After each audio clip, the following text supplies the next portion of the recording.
Welcome back, perfect peeps, to codingcat.dev podcast. Today on the show, I have Balky from your CTO. I like that at your handle. It's pretty cool. Hi, Alex. Thank you. Hi, everyone. Great to be on this podcast. Thank you, Alex, for inviting me over. Absolutely. Today we're going to talk a lot about kind of Gen AI for engineers. We're going to dive into what Balky has done in the segment overall, and some other additional items. And so, with that said, would you mind kind of giving the audience a overview on your background? Yeah, so today I'm a fractional CTO, but I did get there, like many folks in the industry. I got there through a meandering path. Uh, so I've been in the industry for just over 20 years now. The first 10 years, I was a individual contributor, rising in the ranks of engineer, senior, principal, etc. I enjoyed that journey inside the bowels of a larger entity called Fiserv. I was pretty much focused on online banking those first 10 years uh, in the closed source tech stack, which was primarily back then it was Microsoft stack. Nice. But then coming out when I had this realization after that 10-year career, uh, I I realized that I enjoy and am much more successful in smaller entities, i.e., startups. So I took the leap of faith and built my own startup for about 18 months or so. It was the best 18 months in my life, arguably learning uh, what happens as a CEO, as a founder. There's nobody else to complain about. I'm accountable for everything. So that was a great experience. But Was without going into too much detail, was that a choice you kind of made to like first start out just completely on your own? I know it's a big jump to go from a Pfizer size organization and then like create your own, not just even just work for a startup at first. Was that kind of a conscious decision you made? yeah, maybe a couple minutes of the peeling the onion is Yeah. helpful, right? So it seems dramatic, but it's not as dramatic of a Okay. decision. So towards the like, I got to a stage within the larger entity where I wanted to grow in the proverbial corporate ladder. So I Sure. went to a um, EMBA, executive MBA program, with the whole goal being like I come out and become a director or a VP in that company, right? So all went according to plan until the very last course in that program, which was an entrepreneurship course. So uh, we were supposed to build a product company as part of that cohort, and I instantly fell in love with what it meant to be a founder and creator. So much to the anger of my partner and my company, I'm like, I went in to become a executive, but I came out as a reformed founder, right? So that was that was the pivot point. Like, I didn't know anything better. I loved that program and the course, and so I started building something. I did build something while I was still in the corporation. Once I got the confidence, even though it was unfounded confidence, it was blind confidence that yes, I can be successful based on some media mentions, etc. I'm like, I think I can do this on my own. So I quit the corporate job and built my own startup. Man, that's amazing. And I think people don't realize like the amount of work it takes to run a startup. And then, everybody thinks, oh, I'm going to build this thing and be so successful and I'll never have to work again. Right. But I think most startup founders that I've ever talked to and, been a part of those organizations, they work so much more. Like it's a CEO plus type of job. Like they're just constantly on the go. So is that something that fueled your fire, or like that kind of drive, and like how a startup works, was that made you happier, maybe not even more money or anything like that, but like just the happiness perspective? Yeah, the biggest thing for me is being accountable. So there's not anyone to complain about or higher order somebody, being on the critical path, plus being accountable for my own destiny, right? So in that case, it was the extreme example. There was nobody beyond me. But in the last 10 years, I'm accountable to somebody, but it's usually the founders themselves, right? So as a CTO, as a fractional CTO, I don't want too many layers between me and the destiny of the organization I'm working for. And that's only possible in startups, right? So yeah, that's me. And I was about to say, like, that 18-month experience was very educational. Like, coming out of it, I felt like I knew everything about startups, but sure enough, I don't know even 10%, right? So one of the things, it's humbling every time I go through a startup. It's humbling how many things I learn and want to do better. One of the big takeaways for me that I always remember and tell others is, first time founders focus on product, successful founders focus on distribution. Mm. So I mean, like, that's a hard lesson for me as an engineer. I'm like always fixated on product. I have to kick myself, punch myself in the face and say, no, no, no, don't focus on product. Think about distribution. Oh. Um, I think many of the times too, people over focus on what they think is the solution and don't listen to their customers. And like you might have to pivot your whole product just based on feedback you're getting and like what you're actually building. Like you might have a good idea of what people need, but until someone's using it, like get that to market as fast as possible, get feedback in the loop as fast as possible. So exactly. kind of interesting. I am curious, like before we dive into kind of more of the Gen AI side of things, from a just a fractional CTO, can you explain the difference between like full-time CTO trying to make an organization run versus a fractional and kind of the differences between those? It's just fancy. Your audience will figure it out, right? I'm just Nice. joking. I like that. Just it's fancy. It's If it's meant to be, they'll know what it means. No, good. that's So good. yeah, I didn't decide to be fractional. I gave that title after doing that role for a few months, actually. So um, about 2 years ago, I realized that I've done startup engineering leadership enough times in a variety of settings when I was assembling all my experiences and expertise. Um, and it's many of the, like, those experiences are in the form, like, I love writing. So I probably have like 2,000 pages worth of notes from all my startup experiences. And then you can already, your brain might be working. I fed that into my GPT, and it spits out the most beautiful answers when I want something. So, but anyway, so, like, I realized that my experiences amounted to more than that 10,000 hour to be an expert, right? It felt more like 20,000 or 30,000, because I was in so many different settings in my life as an engineering leader.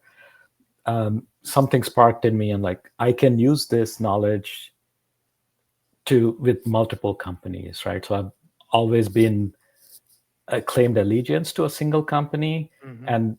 and that worked great for the company and for me and my learning journey. But I realized I could push myself and do this for multiple companies.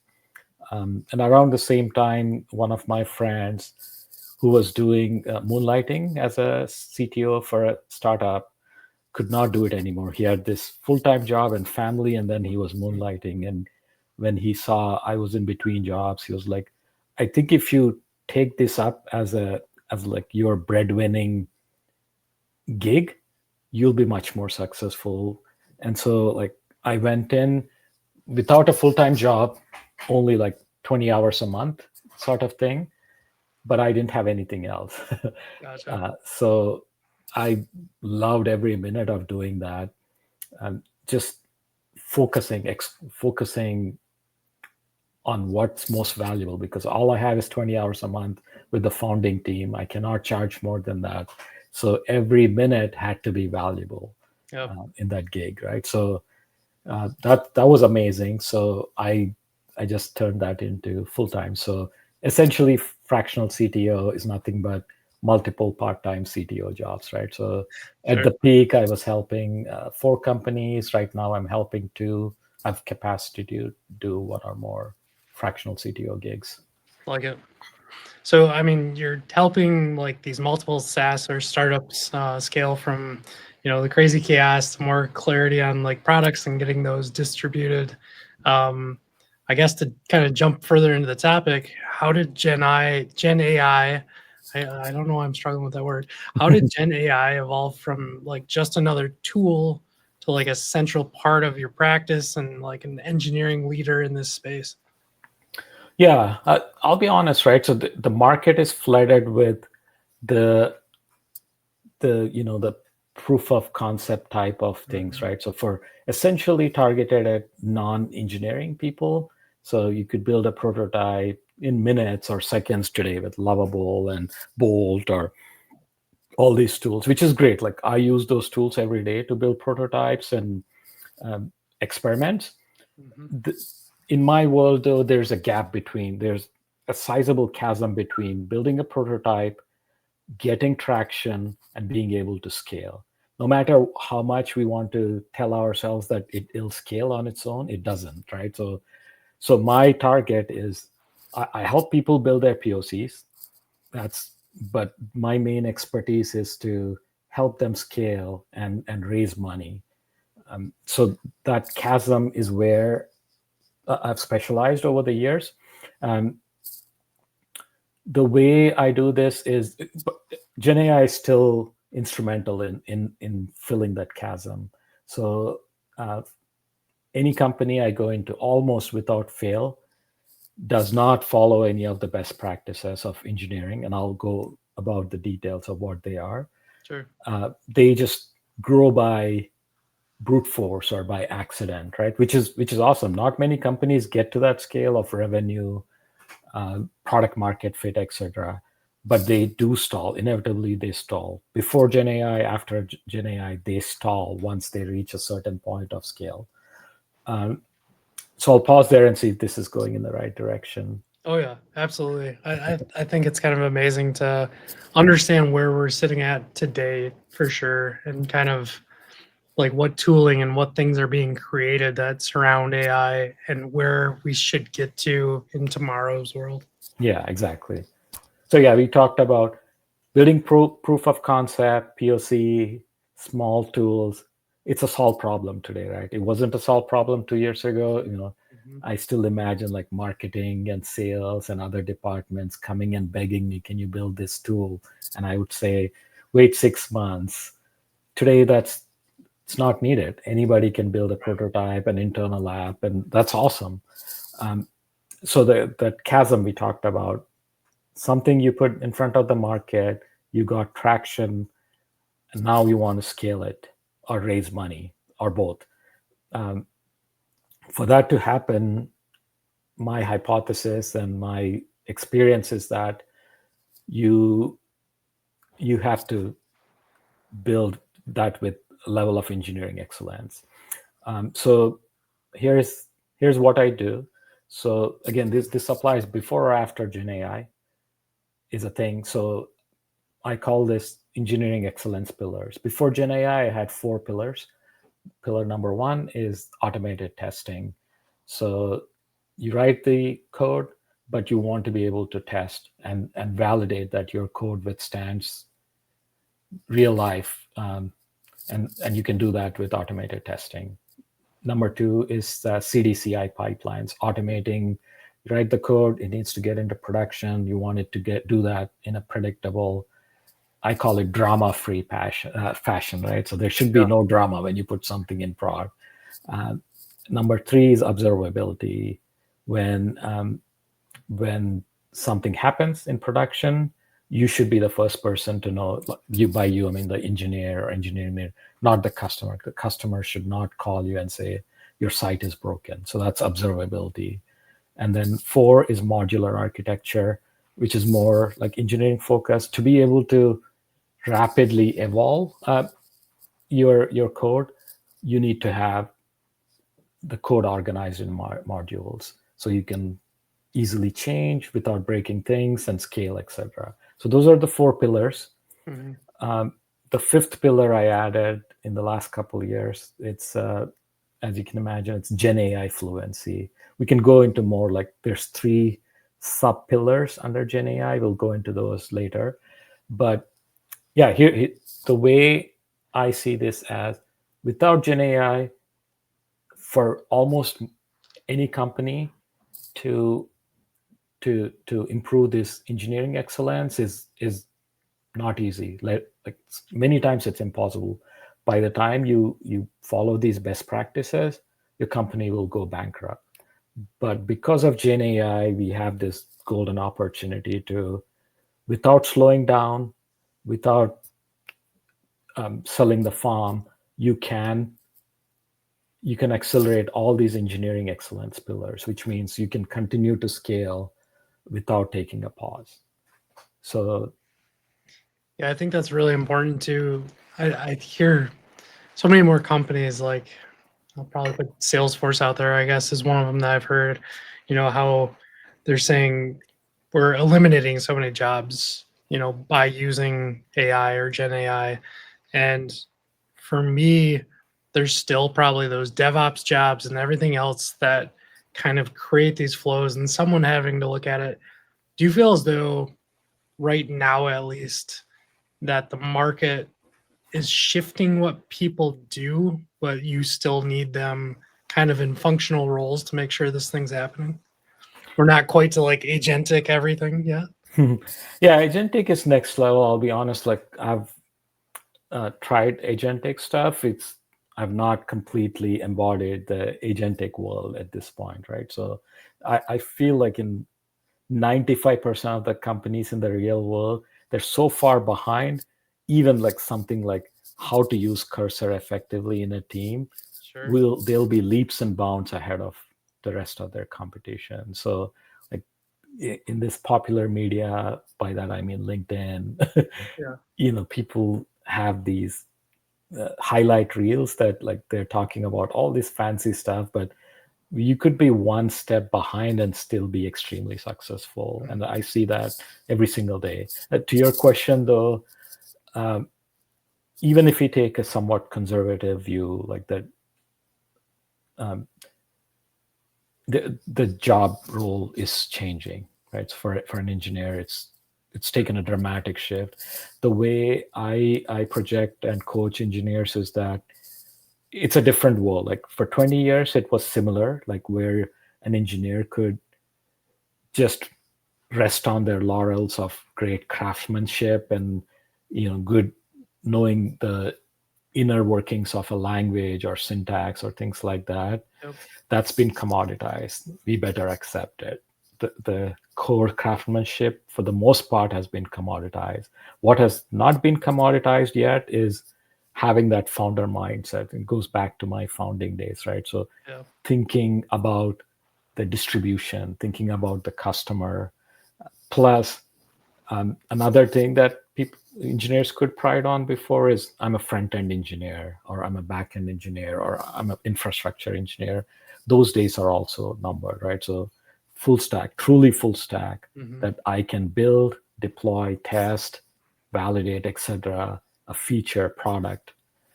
That's becoming normalized these days, whether we want to accept it or not. So tell me, like, in your opinion, like, what are like 2 to 3 mundane tasks that engineers are still doing that are like prime targets for Gen AI automation? Uh, And like, just for my audience, like, if you're doing these, you might want to think about something else. Like, where does that sit today? I would take a step back and say what I said before, right? So the most riskiest thing is to say I'm a specialist Yeah. at front-end engineering, or I'm a TypeScript expert, I'm a React expert, I'm an automation, or I'm a test engineer. There's like it's a focused, narrow area that maybe 1 in 100 people would survive calling themselves specialists. Yeah. I would say that that's the first thing people should be aware of. Yeah. Within that, I'm thinking of some specific things though. Yeah, if it come back to me, I'll share Yeah. it. Yeah. I'm kind of curious too. Like I see a lot of people, in creating MCP servers and things like that.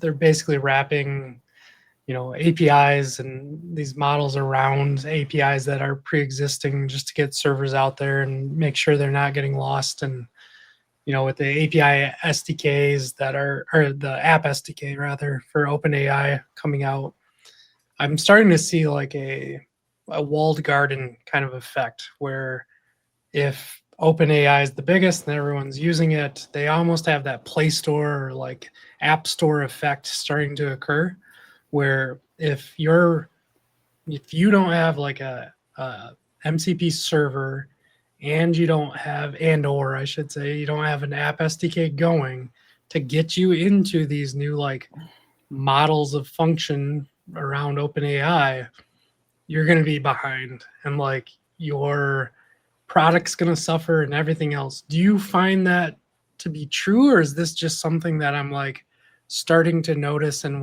it might go away later? It's hard to tell when something is a trend or a long-standing thing, Yeah. right? Is So it is it I just hype right now and like everybody's on it, or is it going to be like I feel like there's something happening that's happened in the past, and I'm like, oh man, I don't like where this is headed. The internet's supposed to be wide open to everybody. You can get to a URL. And now it's like, oh no, you have to go through OpenAI to access like Nike.com because it'll pick out the best shoes for you. Hmm. I'm starting to see that occur and I don't love it. Yeah, there's a shift from like what I want to see in a browser search to what OpenAI wants you to see in their search, right? So, um, you know, as a company, the types of companies I help, B2B SaaS companies today who are increasingly incorporating AI into the workflows, I don't see like a major risk in that type of walled garden choking out. Uh, at least for the next few years, I think B2B SaaS companies can still thrive as long as they increase their AI fluency, right? So that may be a good callback to what AI fluency is. So one, we talked about already, engineers and all the staff within engineering really leveraging the AI tools, like the cursors, Claude Code, CodeRabbit, GitHub Copilot, all of those, like leveraging that to really boost the productivity. So that's level one. Level two is applying all the AI tools to increase their engineering excellence, whether it's for testing or code coverage or deploy pipelines, modularity, etc. So that's level two. And then obviously incorporating AI into the feature set. So for example, I'm helping multiple companies right now. Most of them are in health tech, but using voice agents to augment pharmacists. Mm. The world is not quite ready yet, but we have to push the world, right? So that's where the companies have a hard path, but a required path. We cannot give up. Like we've been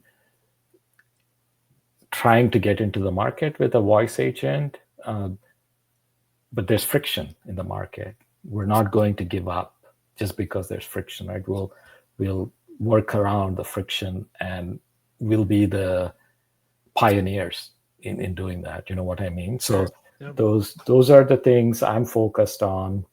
I don't know if that answers your question directly or indirectly.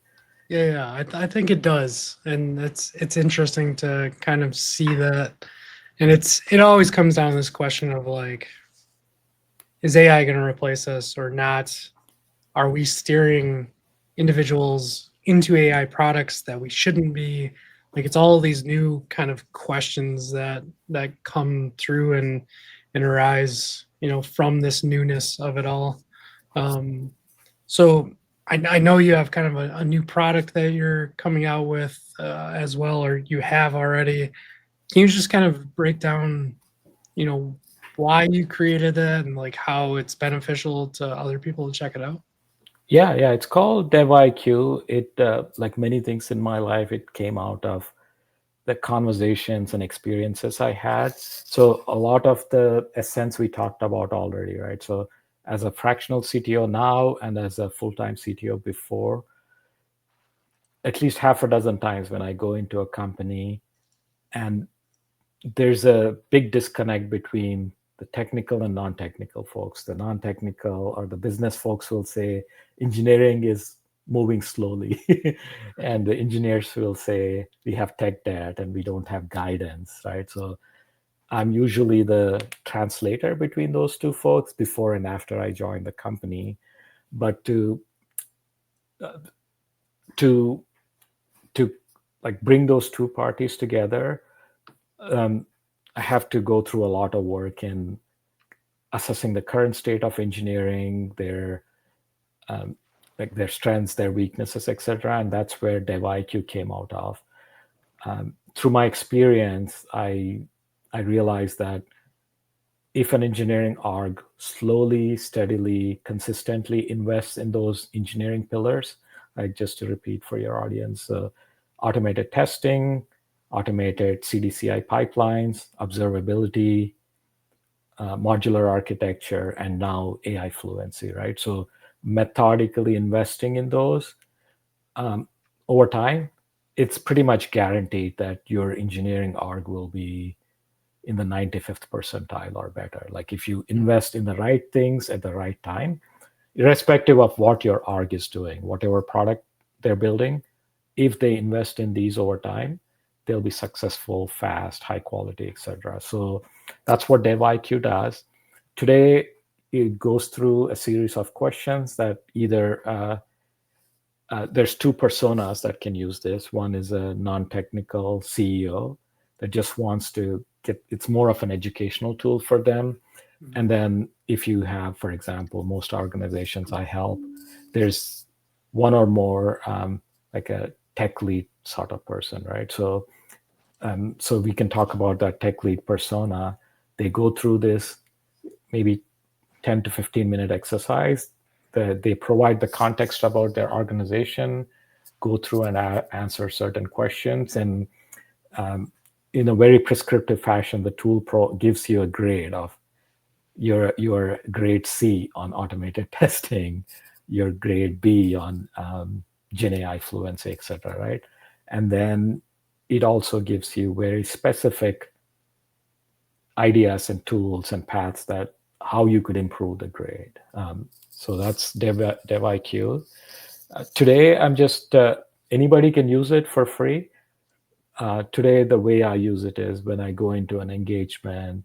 I before I used to do this all manually, but today I sit with either the CEO or tech lead and go through this with them, and it's an educational experience for them where their gaps are, what they could do to their engineering organization to improve their engineering excellence. Nice. And so this this might not necessarily be a framework for it per se, or is that the right word to use? A framework that's been codified. Yeah. Okay, Yeah. that makes sense. Yeah. It's a framework that I developed through my own experience. And I've like built a tool around that. Nice. Okay, cool. So I'm kind of just curious with how do I explain this correctly? You've been an expert in building distributed engineering teams. How do you see like GenAI changing the game for a remote first company, let's say, and how do you use that tool set to set them up for success? An interesting question. On the surface, it feels like it, whether it's a distributor or co-located team, Mhm. there's not a lot of difference. The one area I can think of is the like many companies I work with, they have folks all over the world, like way too distributed. Gives me like a headache when thinking about all the cultures and their even like the English language, right? So one of the areas that we're experimenting with in a company is like this company has folks in Eastern Europe and Latin America, Hong Kong, China. Yeah. So like all over the place, the English speaking skills and even like the how to communicate, the culture is like extremely different in all of these arguments. So it's sometimes chaotic to be able to bring all these people together. So very simply, I'm coaching them how to use GenAI to be able to communicate with each other, how to document. That's another thing, right? So documentation is easier and harder now. It's easy to like blurt out 10 pages of something that doesn't make sense, but documenting something in a way that others understand and makes them want to read. So those are like very non-technical but essential areas that I'm using GenAI in a remote distributed teams. I'll add one more thing. So again, it's practical again. It was not practical before to document your code, right? So so now it's at least on the surface it's practical. So there's like we built some tools within the organization on how to really succinctly document the code, so somebody who's onboarding can do it much faster. Like for example, we used to take it for granted an engineer starting will take 90 days to be fully productive, and I don't accept that. I didn't accept before. Today I don't accept it.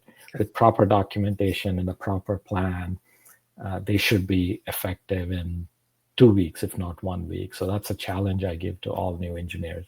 You should act like an experienced engineer within 2 weeks. They start to sweat, but Yeah.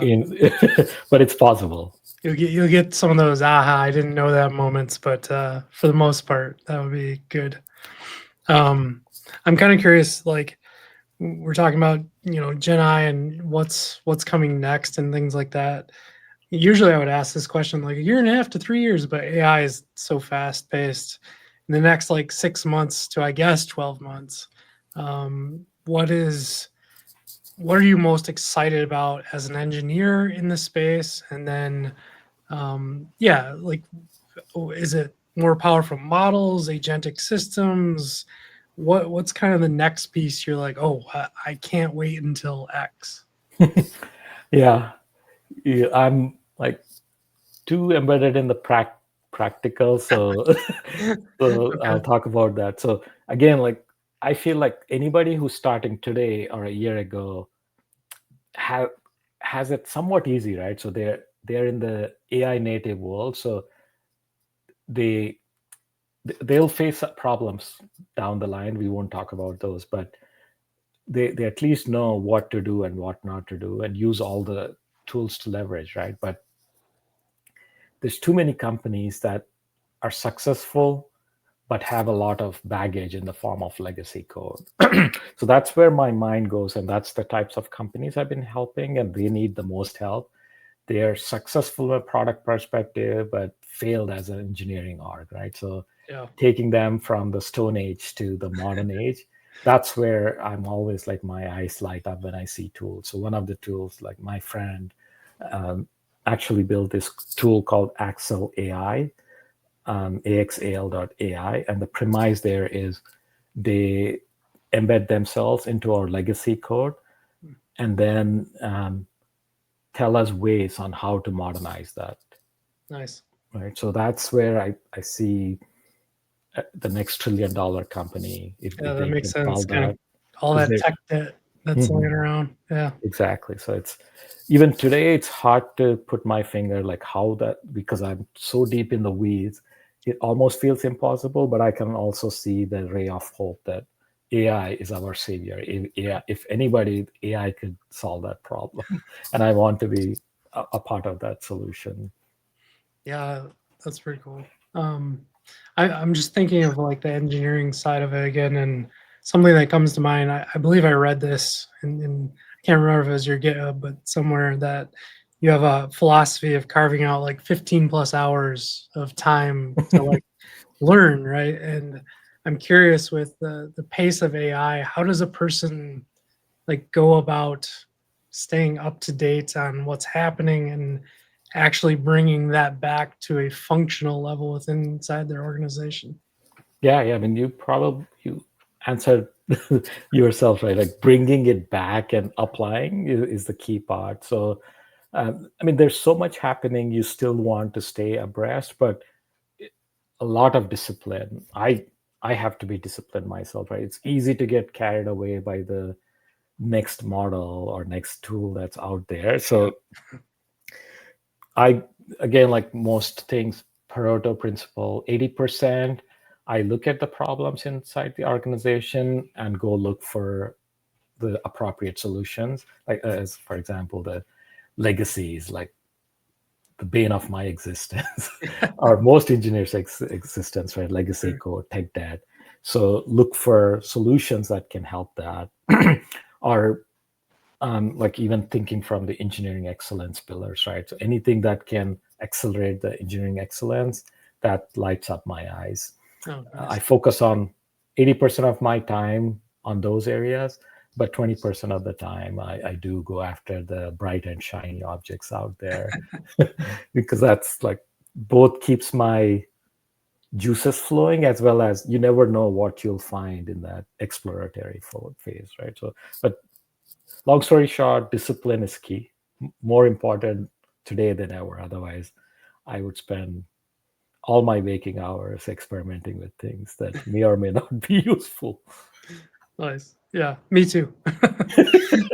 My wife thinks I'm weird that I watch like YouTube videos on this stuff on our television when she goes to bed. So, um, I'm curious if you have kind of like one piece of advice for engineering leaders and startup founders that you work with.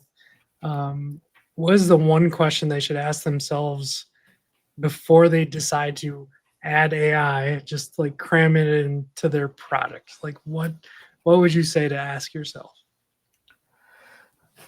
This is a boring answer. So when I look at all, like I helped at least 10 different products slash features that were AI native features in products. So I consider myself an expert in this area, right?